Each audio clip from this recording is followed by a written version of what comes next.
اعوذ باللہ من الشیطان الرجیم بسم اللہ الرحمن الرحیم الحمد للہ وحدہ والصلاة والسلام علی من لا نبی بعدہ وعلی کل من صحبہ وتبعہ بإحسان بعدہ اللہم صلی علی سیدنا و مولانا محمد وعلی آلہ واصحابہ وبارک وسلم۔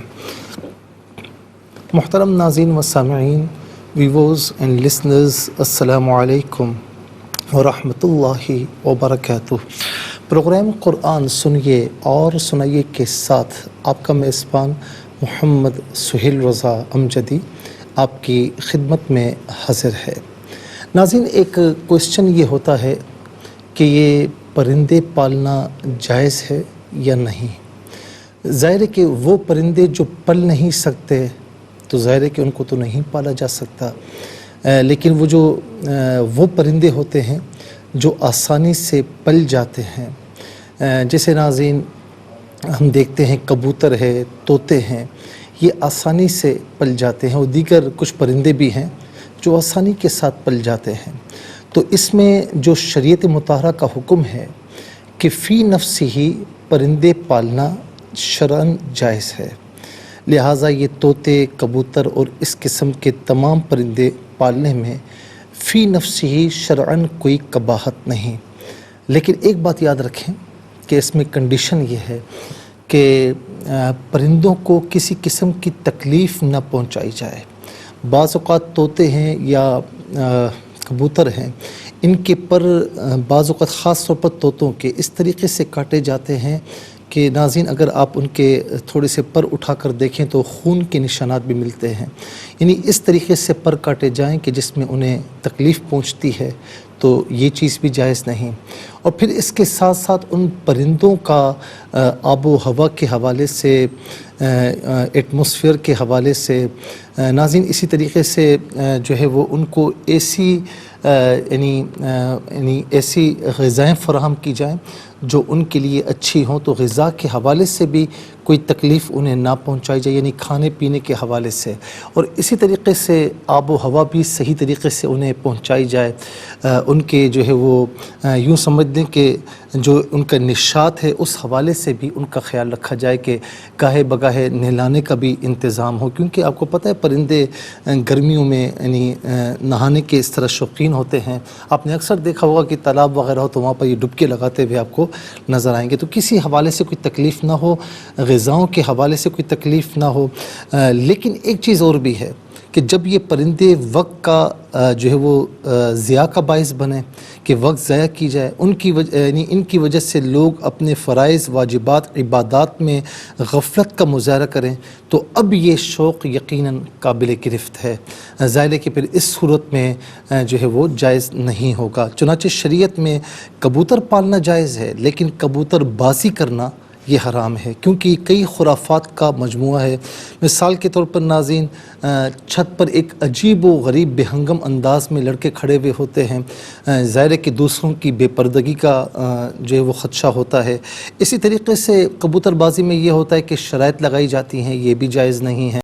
پھر اسی طرح دوسروں کے کبوتر ناجائز طریقے سے پکڑنا، کیونکہ ان کے پاس ٹیکنکس ہوتی ہیں، تو دوسروں کے کبوتر بھی پکڑ کر جو ہے وہ ساتھ، یعنی جب یہ کبوتروں کا جو جھنڈ ہے وہ اوپر جاتا ہے تو دوسروں کے کبوتر بھی خاص ٹیکنک سے لے کر آ جاتے ہیں، تو ناظرین یہ بھی ظاہر ہے کہ صحیح جائز نہیں ہے۔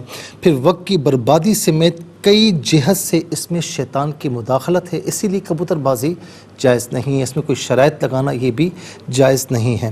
حدیث پاک میں ہے کہ نبی علیہ السلام نے ایک شخص کو کبوتری کے پیچھے بھاگتے ہوئے دیکھا تو فرمایا کہ شیطانہ کے پیچھے بھاگ رہا ہے، یعنی یہاں پر شارحین فرماتے ہیں کہ شیطان سے مراد کبوتر باز ہے اور شیطانہ سے مراد کبوتر بازی ہے۔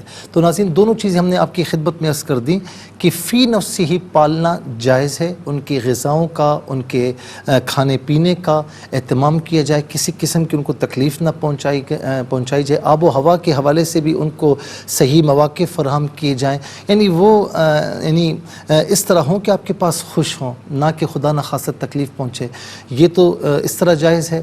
لیکن اگر کھانے پینے کا اہتمام نہ کیا جائے، ان کی غذاؤں کا اہتمام نہ کیا جائے، آب آب و ہوا کے حوالے سے ان کو تکلیف پہنچائی جائے تو پھر جو ہے وہ جائز نہیں ہوگا، اور پھر اسی طرح خاص طور پر کبوتر بازی کرنا یہ حرام ہے۔ یہ کئی خرافات کا مجموعہ ہے، اسی لیے اس کو حرام قرار دیا ہے۔ اللہ تبارک و تعالی ہم سب کو ناظرین اپنا وقت برباد کرنے سے محفوظ و مامون فرمائے، اپنا وقت اپنے اور اپنے محبوب کی اطاعت میں گزارنے کی توفیق نصیب فرمائے۔ چلتے ہیں آج کے سبق کی جانب۔ ہمارا جو آج کا سبق ہے وہ سورہ حجر، اور اس کی جو آیت نمبر ہے ناظرین وہ آیت نمبر 10 آیت نمبر 10 ہے، اور مکمل آیت کریمہ آج کے سبق میں شامل ہے۔ فارمیٹ کے مطابق پڑھیں گے، باوضو ہو جائیں، اسکرین کے سامنے موجود ہیں، کلام پاک کو ساتھ رکھیں، آج کا سبق نکالیں، اپنے پاس نوٹ بک ضرور رکھیں، کوئی بھی امپورٹنٹ بات ہو نوٹ ضرور فرما لیجئے، اور آپ کو لیے چلتے ہیں آج کے اس پروگرام کے فرسٹ سیگمنٹ کی جانب۔ لغت القرآن یہ ہمارے اس پروگرام کا پہلا سیگمنٹ ہے، اور آئیے ناظرین تعوذ تسمیہ پڑھتے ہوئے آج کے سبق کو سٹارٹ کرتے ہیں۔ اعوذ باللہ من الشیطان الرجیم، بسم اللہ الرحمن الرحیم۔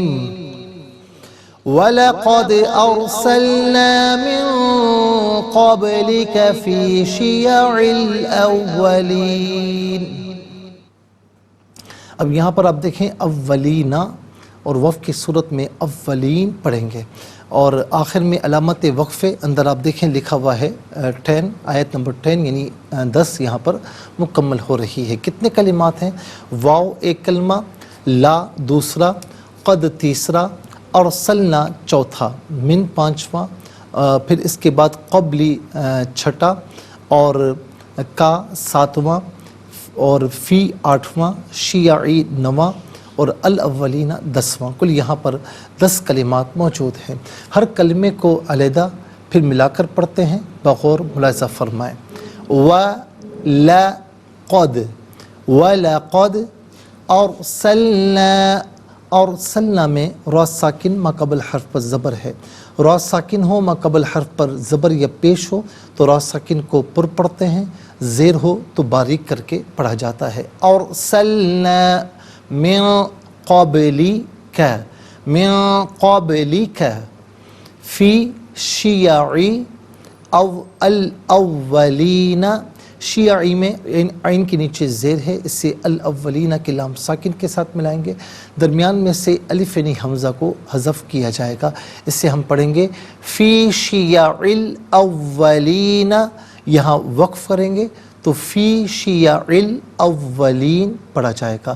ناظرین و سامعین، چلتے ہیں کلمات کی لغت اور گرامر کے اعتبار سے تحقیق اور ترجمے کی جانب۔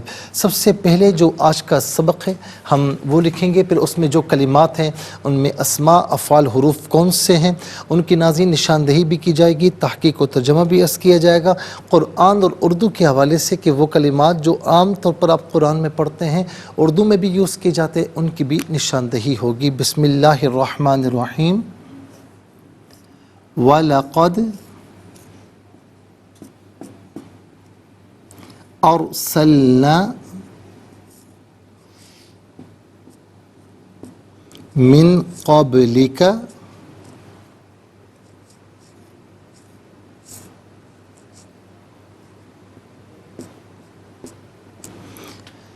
فِي شِيَعِ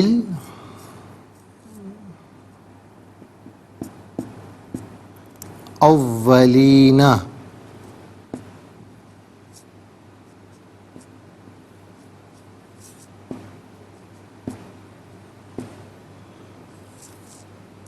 آیت نمبر 10۔ ناظرین اب سب سے پہلے ہم دیکھتے ہیں یہاں پر اسماء کتنے ہیں، کون کون سے ہیں۔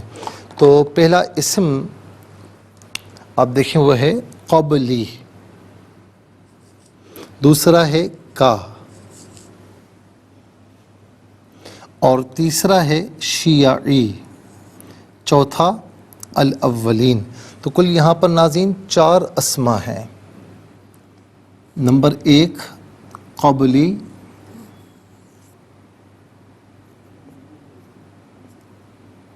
اور نمبر 2 کا ضمیر، نمبر 3 شیعی، نمبر 4 الاولین۔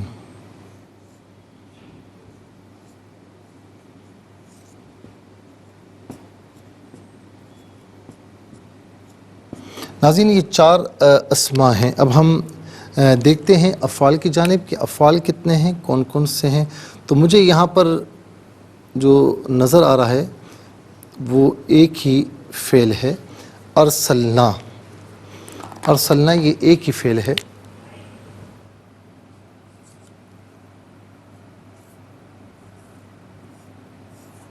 ارسلنا. اب ہم دیکھتے ہیں ناظرین کہ یہاں پر حروف کتنے ہیں، کون کون سے ہیں.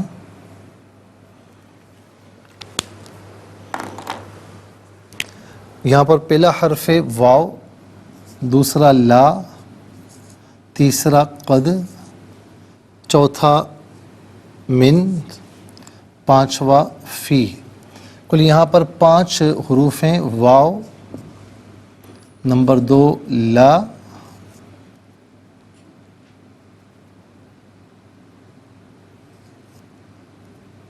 نمبر 2 ہے لا، اور نمبر 3 قد، نمبر 4 من، اور نمبر 5 فی. 4 اسماء، ایک فعل اور 5 حروف. تو کل ملا کر ناظرین یہاں پر کلمات ہوئے 10. کل یہاں پر ملا کر 10 کلمات ہیں.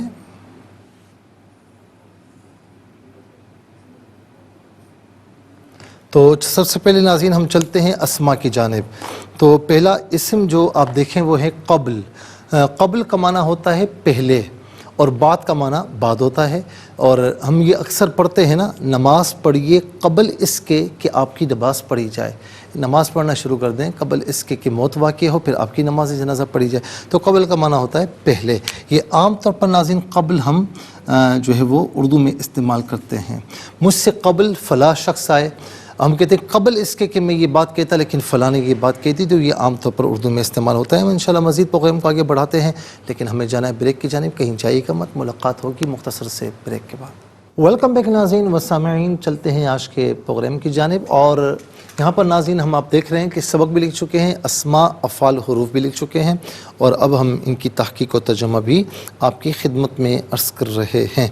تو ناظرین پہلا اسم تھا قبل، اور اس کا معنی ہم آپ کو بتا چکے ہیں. یہ بتا چکے ہیں کہ یہ عام طور پر ہم اردو میں بھی استعمال کرتے ہیں. اس کے بعد ہے کا. کا واحد مذکر حاضر کی ضمیر ہے. واحد مذکر حاضر کی ضمیر متصل ہو تو کا کی شکل میں، اور منفصل ہو تو انتا کی شکل میں ہوتی ہے. کا یا انتا، اس کا معنی ہوگا تو، آپ، تجھے. شیع، شیعن یا شیعن یا شیعن. اب یہاں پر چونکہ فی ہے، حرف جر ہے، تو شیعی میں عین کے نیچے زیر ہوگا. تو ناظرین شیعہ اس کا مفرد ہے. شیعتن کا معنی ہوتا ہے ایک گروہ، ایک جماعت، اور یہاں شیعن بہت سے گروہ، بہت سی جماعتیں. اچھا جی، اس کے بعد آپ دیکھیں ناظرین اولین. اولین یہ اول کی جمع ہے. اولین اور اولین 2 جماعتی ہیں. اول کا معنی ہوتا ہے پہلے، پہلے ایک شخص یا پہلے ایک چیز. اور اولین اور اولون اس کا معنی ہوگا یعنی پہلے بہت سے لوگ، پہلے بہت سے لوگ. ہم کہتے ہیں نا کہ جب کوئی مسئلہ ہو جائے تو ہم کہتے ہیں کہ اس مسئلے پر ہمارے جو اولین ہیں، یعنی ہمارے جو شروع کے علماء ہیں، ان کا بھی یہ موقف ہے. ٹھیک ہے نا. اور آخرین کا معنی ہوتا ہے آخر والے. اولین پہلے والے، پہلے والے بہت سے لوگ، اولین اور اولون. آئیے ناظرین چلتے ہیں افعال کی جانب. اب پہلا فعل ہے ارسلنا. ارسلنا فعل ماضی معروف صیغہ جمع متکلم، اور اس کا معنی ہے ہم نے بھیجا یا ہم نے ارسال کیا. ہم نے بھیجا یا ہم نے ارسال کیا. اچھا جی، اب یہاں پر آپ دیکھیں ناظرین کہ قد داخل ہے. قد جب فعل ماضی پر داخل ہو تو ماضی ہے نا، 1 گھنٹہ پہلے بھی ماضی ہے، 1 گھنٹہ اور 1 دن پہلے بھی ماضی ہے، 1 ہفتہ پہلے بھی ماضی ہے، 1 مہینہ پہلے، 1 سال پہلے بھی، 10 سال پہلے بھی ماضی ہے. سارا ماضی ہے، سارا پاسٹ ہے. لیکن قد جب فعل ماضی پر داخل ہوتا ہے تو یہ معنی دیتا ہے کہ ماضی قریب کا معاملہ ہے. یعنی ماضی بعید کا نہیں ہے، ماضی قریب ہے. ماضی تو ہے لیکن ماضی قریب ہے. تو قد ارسلنا تحقیق ہم نے بھیجا، یا بے شک ہم نے بھیجا ہے. ناظرین اس میں ارسلا یرسلو ارسال، ارسال اس کا مصدر ہے. ارسال اس کا مصدر ہے اور یہ ہم عام طور پر اردو میں استعمال کرتے ہیں۔ ارسال کا معنی ہوتا ہے بھیجنا۔ اچھا، اسی طریقے سے میں آپ سے کہوں کہ میں نے آپ کو پیغام بھجوایا تھا، میں نے آپ کو پیغام ارسال کیا تھا، میں نے آپ کو دعوت ارسال کی تھی، میں نے آپ کو میسیج ارسال کیا تھا، تو یہ ارسال کا معنی ہوتا ہے بھیجنا۔ یہ عام طور پر ہم اردو میں بھی استعمال کرتے ہیں۔ اس کے بعد ناظرین چلتے ہیں حروف کی جانب۔ واو چونکہ آغاز جملے میں ہے تو اس لیے ہم کہیں گے واو ابتدائیہ ہے۔ واو کا معنی ہے اور۔ لا جو ہے یہ تاکید کے لیے آتا ہے، اس کا معنی البتہ یا ضرور، ان میں سے دونوں میں سے کوئی معنی بھی قرینے کے اعتبار سے کر سکتے ہیں۔ قد جو ہے فعل ماضی پر داخل ہوتا ہے اور اسے ماضی قریب کے معنی میں کرتا ہے، اس کا معنی بے شک یا تحقیق، دونوں میں سے کوئی معنی بھی کیا جا سکتا ہے قرینے کے اعتبار سے۔ من کا معنی ہوتا ہے سے، اور یاد رکھیں کہ من جو ہے وہ ناظرین جو ہے من تبعیض کے معنی میں بھی ہوتا ہے اور تبیین کے معنی میں بھی ہوتا ہے، اور یعنی دونوں معنی میں آتا ہے، اس کے علاوہ اور معنی کے لیے بھی آتا ہے۔ تو من کا معنی ہے سے، اور من و عن عام طور پر ہم اردو میں استعمال کرتے ہیں۔ اب یہاں پر آپ دیکھیں کہ من جو ہے وہ من و عن، کہ جب ہم عام طور پر کوئی بات سنیں جو ہمیں معلوم ہو، کوئی واقعہ سنیں جو ہمیں معلوم ہو، تو ہم کہتے ہیں یار من و عن مجھے معلوم ہے۔ انگریزی میں کہتے ہیں اے ٹو زی ہمیں معلوم ہے۔ اس کا مطلب کیا ہوتا ہے کہ ابتدا سے لے کر انتہا تک یہ ہمیں معلوم ہے۔ تو من و عن اردو میں ہم استعمال کرتے ہیں۔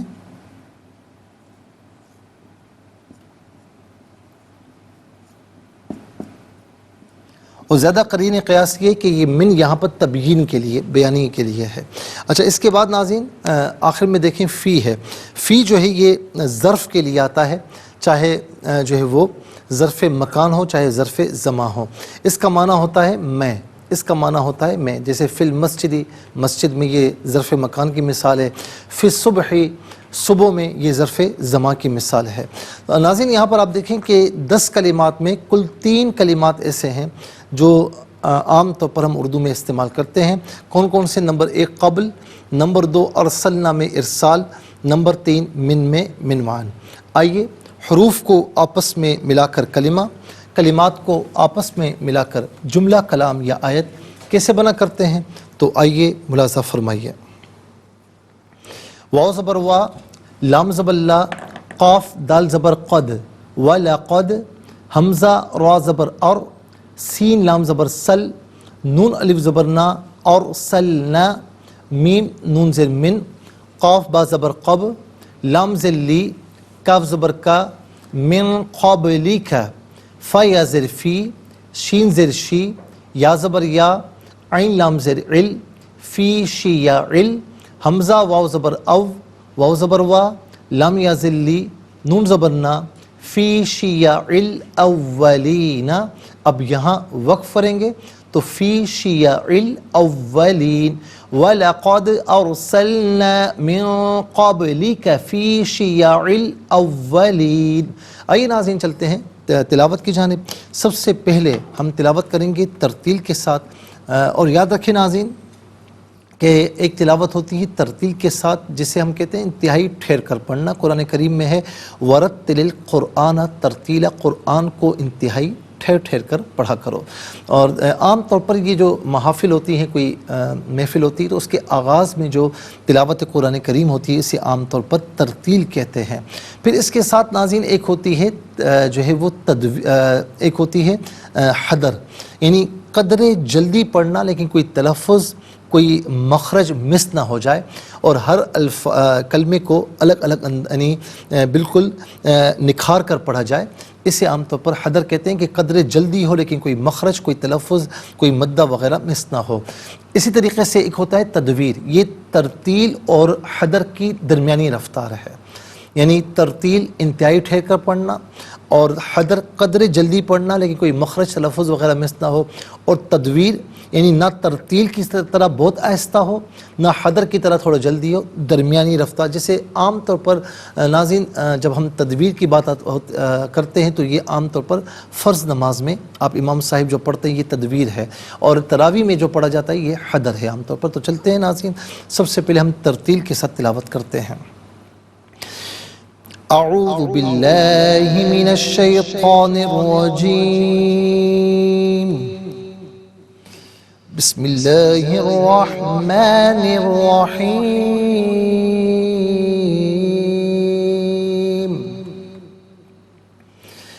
وَلَقَدْ أَرْسَلْنَا مِن قَبْلِكَ فِي شِيَعِ الْأَوَّلِينَ.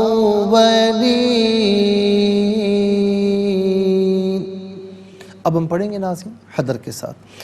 وَلَقَدْ أَرْسَلْنَا مِن قَبْلِكَ فِي شِيَعِ الْأَوَّلِينَ. اب ہم پڑھیں گے تدویر کے ساتھ جس طرح فرض نمازوں میں آپ سنتے ہیں یا پڑھتے ہیں. وَلَقَدْ أَرْسَلْنَا مِن قَبْلِكَ فِي شِيَعِ الْأَوَّلِينَ. آمنت باللہ صدق اللہ العظیم. تلاوت مکمل ہوئی اور تلاوت کے مکمل ہونے کے ساتھ ہی ہمارے اس پروگرام کا جو فرسٹ سیگمنٹ ہے وہ کمپلیٹ ہوا. آپ کو لیے چلتے ہیں سیکنڈ سیگمنٹ کی جانب. تفہیم القرآن یہ ہمارے اس پروگرام کا سیکنڈ سیگمنٹ ہے. سب سے پہلے ناظرین آپ کو لیے چلتے ہیں حرف بحرف لفظ بلفظ ترجمے کی جانب.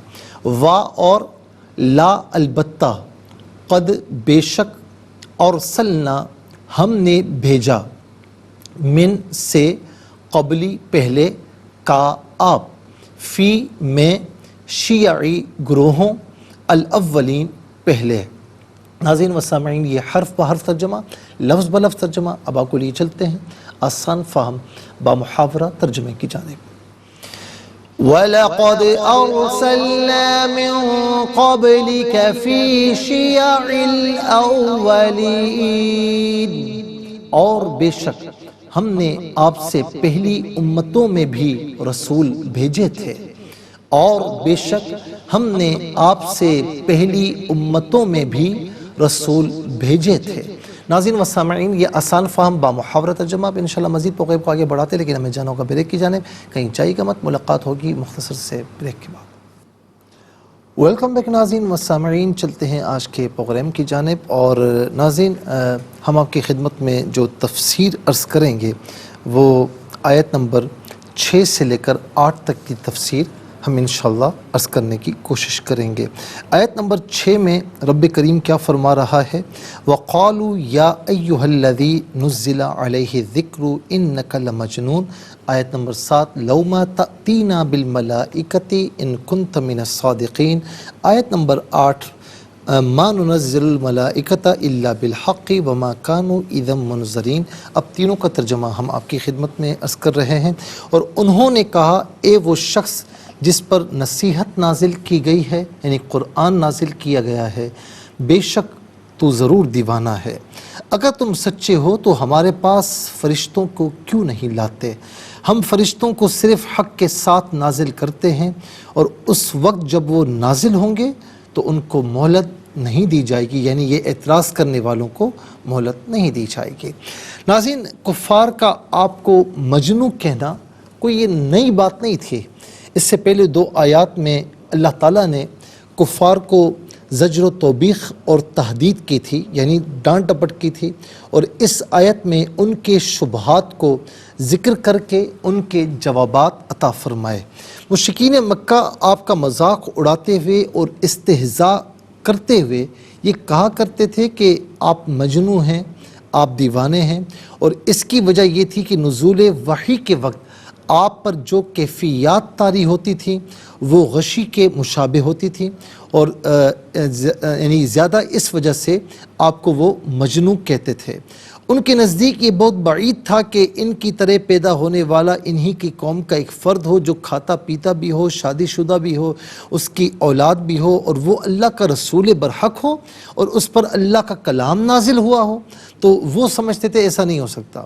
یا پھر آپ کو اس وجہ سے وہ مجنون کہتے تھے کہ آپ کو اس دعوی نبوت سے دستبردار ہونے کے لیے انہوں نے مال و دولت، عرب کی سرداری کی پیشکش کی، عرب کی سب سے حسین لڑکی سے شادی کی پیشکش کی گئی، لیکن آپ نے مال و دولت کو، منصب کو اور اقتدار کو ٹھکرا دیا، سختیاں اور مصیبتیں برداشت کی اور دعوی نبوت سے دستبردار نہیں ہوئے. اور عیش و نشاط کو چھوڑ کر مصیبتوں کو اختیار کرنا کفار مکہ کے نزدیک محض دیوانگی تھی، اس لیے انہوں نے آپ سے بطور استہزاء کہا کہ اے وہ شخص جس پر نصیحت نازل کی گئی تو دیوانہ ہے۔ تو یہ کوئی نئی بات نہیں، موسیٰ علیہ السلام کے زمانے میں فرعون نے بھی اور اس کے جو متبعین تھے انہوں نے بھی آپ کو مجنون کہا تھا۔ سورہ شعراء کی طرف آ جائیے، آیت نمبر 27، قال ان رسولکم الذی ارسل الیکم لمجنون، فرعون نے کہا بے شک تمہارا یہ رسول جس کو تمہاری طرف بھیجا گیا وہ ضرور دیوانہ ہے۔ اسی طرح نوح علیہ السلام کی قوم نے بھی ان کو مجنون کہا۔ سورہ قمر آیت نمبر 9، کذبت قبلہم قوم نوح فکذبوا عبدنا وقالوا مجنون وازدجر، ان سے پہلے نوح کی قوم نے ان کو جھٹلایا اور کہا کہ یہ دیوانہ ہے اور ان کو باقاعدہ دھمکیاں دی۔ حضور نبی کریم صلی اللہ علیہ وسلم سے پہلے جس قدر رسول آئے سب کو ان کی قوموں نے دیوانہ کہا یا جادوگر کہا۔ کذالک ما اتى الذین من قبلہم من رسول الا قالوا ساحر او مجنون، سورہ زاریات آیت نمبر 52۔ اسی طرح ان سے پہلے لوگوں کے پاس جب بھی کوئی رسول آیا تو انہوں نے کہا کہ یہ جادوگر ہے یا دیوانہ ہے۔ اس شبے کا بالکل جو جواب ہے وہ بالکل بدیہی ہے، کیونکہ انبیاء علیہم السلام نے جو حکیمانہ کلام پیش کیا وہ کسی عام ہوش مند انسان سے بھی متصور نہیں، چہ جائے گا کہ وہ مجنون سے ہو۔ اور پھر اسی طریقے سے ناظرین میں یہاں پر یہ بات کہوں کہ قرآن کریم نے ایک جگہ پر اگر سورہ قلم آپ اٹھائیں تو اس کے آغاز میں یہ سورہ قلم جو ہے 29ویں پارے میں ہے اور سورہ ملک کے بعد اس کا نمبر آتا ہے، آپ یہ اٹھائیں اور آپ دیکھیں کہ شروع میں اللہ رب العالمین کیا فرما رہا ہے، نون والقلم وما یسطرون، قلم اور ان کے لکھے کی قسم، ما انت بنعمت ربک بمجنون، کہ تم اپنے رب کے فضل سے مجنون نہیں ہو، وَإِنَّ لَكَ لَأَجْرًا غَيْرَ مَمْنُونَ، اور ضرور تمہارے لیے بے انتہا ثواب ہے، اجر ہے جو کبھی ختم نہیں ہوگا، وَإِنَّكَ لَعَلَىٰ خُلُقٍ عَظِيمٍ، اور بے شک جو ہے وہ آپ خلق عظیم پر فائز ہیں۔ ناظرین ان میں سے ہر آیت کریمہ یعنی پہلی آیت دعویٰ ہے، دوسری دلیل، پھر وہ دعویٰ، تیسری دلیل۔ اب آپ دیکھیں کہ فرمائیں کہ آپ اپنے رب کی نعمت سے مجنون نہیں ہیں، اس لیے کہ جو مجنون ہوتا ہے اس کے لیے اجر نہیں ہوتا۔ ظاہر مجنون ہے، وہ کوئی خدا نہ خواستہ کوئی غیر شرعی حرکت بھی کرے تو اس کی پکڑ نہیں، کیونکہ وہ مجنون ہے، یا وہ یعنی کوئی عمل کرے تو اس پر بھی کوئی اجر نہیں، اس لیے کہ وہ مجنون ہے، اس پر قلم نہیں چل رہا، تو مجنون پر تو قلم نہیں چلتا کیونکہ وہ تو جنون میں ہوتا ہے، جو صحیح جنون میں ہو۔ تو لیکن یہاں پر آپ دیکھیں کہ آپ اپنے رب کی نعمت سے مجنون نہیں ہیں، یہ دعویٰ ہے۔ دلیل کیا ہے؟ وَإِنَّ لَكَ لَأَجْرًا، کہ آپ کے لیے اجر ہے، جس کے لیے اجر ہوتا ہے وہ مجنون نہیں ہوتا۔ تو یہ دلیل ہے کہ جو ہے وہ مجنون نہیں ہے، دعویٰ ہے، اور دلیل کیا ہے کہ اس لیے کہ آپ کے لیے اجر ہے۔ اچھا پھر آپ کے لیے اجر ایسا جو کبھی ختم نہیں ہوگا، اب یہ دعویٰ ہے، کیوں؟ وَإِنَّكَ لَعَلَىٰ خُلُقٍ عَظِيمٍ، اس لیے کہ بے شک آپ نے خلق عظیم پر اللہ تبارک و تعالیٰ نے آپ کو فائز فرمایا ہے۔ تو ناظرین و سامعین یہاں پر آپ دیکھیں کتنے زبردست انداز میں رب تعالیٰ نے ان کا انکار فرمایا کہ آپ چھوڑیے ان کو، کہ اس لیے کہ پچھلے جتنے انبیاء گزرے انہوں نے سب کو مجنون کہا یا جادوگر کہا، تو ان کے کہنے سے کچھ نہیں ہوتا۔ آپ کا رب آپ کے لیے فرما رہا ہے کہ آپ اپنے رب کی نعمت سے مجنون نہیں ہیں، اس لیے کہ آپ کے لیے ایسا اجر کو جو کبھی ختم نہیں ہوگا، اور آپ کی خصوصیت یہ ہے کہ آپ خلق عظیم پر فائز ہیں۔ پھر ناظرین آپ کی تائید کے لیے کوئی فرشتہ کیوں نہیں نازل ہوا، اس پر بھی ذرا بات ہو جائے، کیونکہ انہوں نے کہا نا کہ لَوْ مَا تَأْتِينَ بِالْمَلَائِكَةِ إِن كُنتَ مِنَ الصَّادِقِينَ، اگر تم سچے ہو تو ہمارے پاس فرشتوں کو کیوں نہیں لاتے؟ اس کی وجہ کیا ہے؟ کفار کا دوسرا شبہ یہی تھا کہ اگر آپ اللہ کے برحق رسول ہیں تو آپ کے ساتھ اللہ کا فرشتہ آنا چاہیے تھا جو ہم کو بتاتا کہ واقعی آپ اللہ کے رسول ہیں، کیونکہ محض آپ کا اپنے متعلق یہ کہنا کافی نہیں ہے کہ آپ اللہ کے رسول ہیں۔ ہو سکتا ہے کہ آپ کی بات صحیح ہو اور ہو سکتا ہے کہ اس کا الٹ ہو، لیکن جب فرشتہ آ کر یہ کہے گا کہ آپ اللہ تعالیٰ کے برحق رسول ہیں تو بات بالکل صاف ہو جائے گی اور کوئی شک اور شبہ باقی نہیں رہے گا۔ اس کا جواب یہ ہے کہ اگر فرشتہ اپنی اصل صورت میں بھی ان کے پاس تصدیق کے لیے آتا تو وہ اس کو نہ دیکھ سکتے تھے اور نہ اس کا کلام سن سکتے تھے۔ اگر وہ فرشتہ انسانی پیکر میں آتا تو ان کو پھر یہ شبہ پڑ جاتا، وہ کہتے یہ تو ہماری طرح انسان ہیں، یہ فرشتہ کیسے ہو سکتے ہیں؟ اسی لیے سورہ الانعام آیت نمبر 9 وَلَوْ جَعَلْنَاهُ مَلَكًا لَجَعَلْنَاهُ رَجُلًا وَلَلَبَسْنَا عَلَيْهِمْ مَا يَلْبِسُونَ، اور اگر ہم رسول کو فرشتہ بناتے تو اسے صورتاً مرد ہی بناتے، تو ان پر پھر یہی شبہ ڈالتے جو شبہ اب وہ کر رہے ہیں۔ ناظرین، باقی رہا ان کا یہ کہنا کہ آپ کی نبوت میں شک اور شبہ نہ رہتا، تو یہ فقط کج بحث ضدی اور ہر درم لوگ تھے۔ نبی علیہ السلام نے متعدد معجزات دکھائے جس کے بعد، جن معجزات کے بعد آپ کی نبوت میں شک اور شبہ ان کے لیے باقی رہنا نہیں چاہیے تھا، لیکن ہر معجزات دیکھنے کے بعد انہوں نے یہی کہا کہ یہ کھلا ہوا جادو ہے۔ سب سے بڑا معجزہ خود قرآن کریم ہے، لیکن منکرین اس کی نظیر لانے سے بھی عاجز رہے، اس کے باوجود کلام الہی ہونے پر وہ ایمان نہیں لائے۔ اس کے بعد اللہ رب العالمین نے فرمایا کہ ہم فرشتوں کو حق کے ساتھ نازل بھی فرماتے، ما ننزل الملائکۃ الا بالحق وما كانوا اذا منذرین، ہم فرشتوں کو صرف حق کے ساتھ نازل کرتے، اور اس وقت جب وہ نازل ہوں گے تو ان کو مہلت نہیں دی جائے گی۔ فرمایا کہ فرشتوں کو حق کے ساتھ نازل کرتے، اور اس وقت جب وہ نازل ہوں گے تو ان کفار کو مہلت نہیں دی جائے گی۔ اس کے مفسرین نے دو معنی بیان کیے، ایک یہ کہ جب فرشتے ان کی روح قبض کرنے آئیں گے تو ان کو کوئی مہلت نہیں دی جائے گی، دیکھ رہے ہوں گے فرشتوں کو لیکن مہلت نہیں دی جائے گی۔ دوسرا یہ کہ جب فرشتے ان پر عذاب لے کر آئیں گے تو ان کو مہلت نہیں دی جائے گی، سب کچھ ان کے سامنے ہوگا، فرشتے ان کے سامنے ہوں گے لیکن انہیں مہلت نہیں ملے گی۔ اللہ تعالیٰ کی تقدیر میں یہ مقرر ہو چکا ہے کہ آپ علیہ السلام کی امت پر ایسا عذاب نہیں آئے گا کہ پوری قوم نیست و نابود ہو جائے۔ ہاں وما كان اللہ لیعذبهم وانت فیہم، یہ اس بات پر دلیل ہے۔ ہاں کہیں کہیں اس کا یعنی یوں سمجھ لیں کہ تنبیہ کی جائے گی، کہیں کہیں جزوی طور پر ہوگا، لیکن اجتماعی عذاب اس امت پر نہیں آئے گا۔ لیکن جب وقت آئے گا، ملک الموت علیہ السلام سامنے آئیں گے، عذاب کے فرشتے سامنے آئیں گے، تو یہ کچھ نہیں کر پائیں گے۔ ناظرین و سامعین، اللہ تبارک و تعالی ہمیں ایمان اور اس پر استقامت نصیب فرمائے، اور اللہ رب العالمین نزا کی سختیاں ہم سے دور فرمائے، اور روز قیامت ہمارا شمار مقربین کے غلاموں میں فرمائے، اپنے جو مقرب ہیں ان کے غلاموں میں فرمائے۔ اس کے ساتھ ہی ناظرین یہاں پر آیت نمبر 8 کی تفسیر الحمدللہ مکمل ہو چکی ہے، اور کل سے آیت نمبر 9 ہم آغاز کریں گے اس کا، اور اس کے ساتھ ہی ہمارے اس پروگرام کا سیکنڈ سیگمنٹ کمپلیٹ ہوا۔ چلتے ہیں تھرڈ اور لاسٹ سیگمنٹ کی جانب۔ قرآن سب کے لیے یہ سیگمنٹ آپ کا سیگمنٹ ہے، دنیا بھر سے آپ ہمیں کالز کر سکتے ہیں، اسکرین پر نمبر ڈسپلے، آپ کا تعلق پاکستان سے بعد دنیا کے کسی خطے کسی ملک سے، اٹھائیے اپنے فونز، ڈائل کیجیے نمبرز کو، جوائن کیجیے ہمارے اس پروگرام کو۔ دیکھتے ہیں اس وقت لائن پر ہمارے ساتھ کون ہیں۔ السلام علیکم۔ وعلیکم السلام ورحمۃ اللہ، صحیح بات ہے جی سب کو ترجمہ سنائیے۔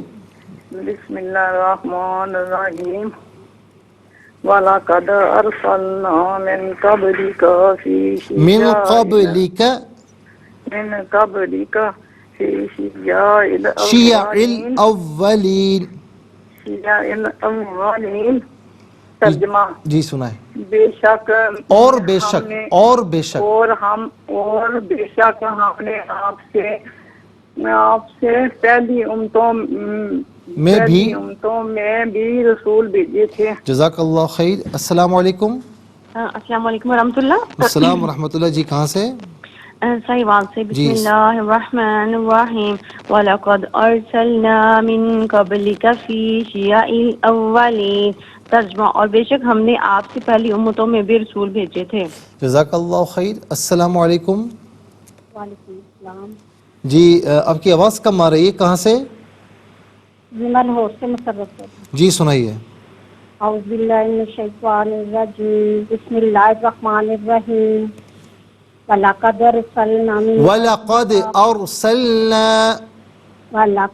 أَرْسَلْنَا مِن قَبْلِكَ فِي شِيَعِ الْأَوَّلِينَ۔ شیعہ سن لیں نا، پہلے سن لیں۔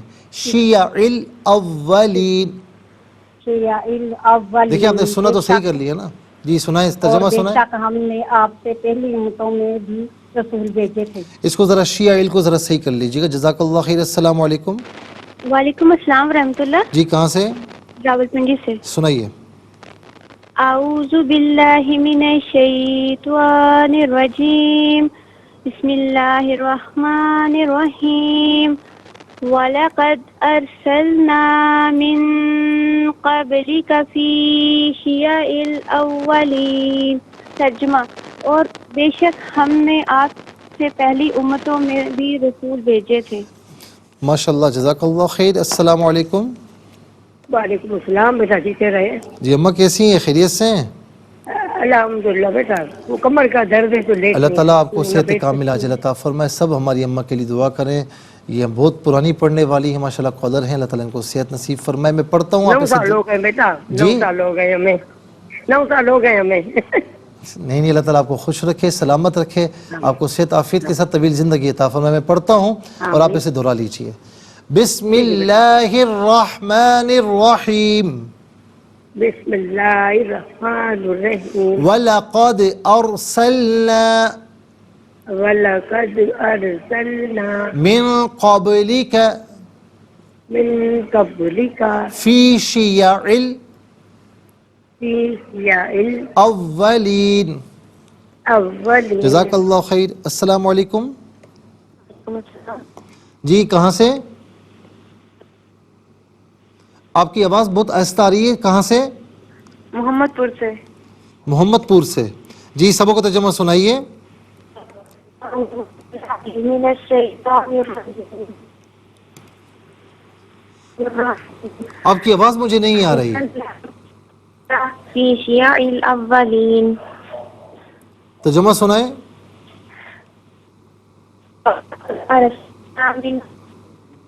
نہیں میرے خیال میں کچھ سگنل پرابلم ہے، لیکن بہرحال ہماری خوشگمانی ہے کہ آپ نے ماشاءاللہ اچھا سنایا کو. دوبارہ ہمیں جوائن کرنے کی کوشش کیجیے گا.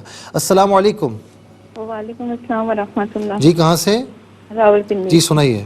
جی اعوذ باللہ من الشیطان الرجیم. بسم اللہ الرحمن الرحیم. وَلَقَدْ أَرْسَلْنَا مِن قَبْلِكَ فِي شِيَعِ الْأَوَّلِينَ. اور بے شک ہم نے آپ سے پہلی امتوں میں بھی رسول بھیجے تھے. جزاک اللہ خیر. السلام علیکم. وعلیکم السلام. جی کہاں سے؟ پاکستان سے. جی سنائیے. اعوذ باللہ من الشیطان الرجیم. بسم اللہ الرحمن الرحیم. وَلَقَدْ أَرْسَلْنَا مِن قَبْلِكَ فِي شِيَعِ الْأَوَّلِينَ. اور بے شک ہم نے آپ سے پہلی امتوں میں بھی رسول بھیجے تھے. جزاک اللہ خیر.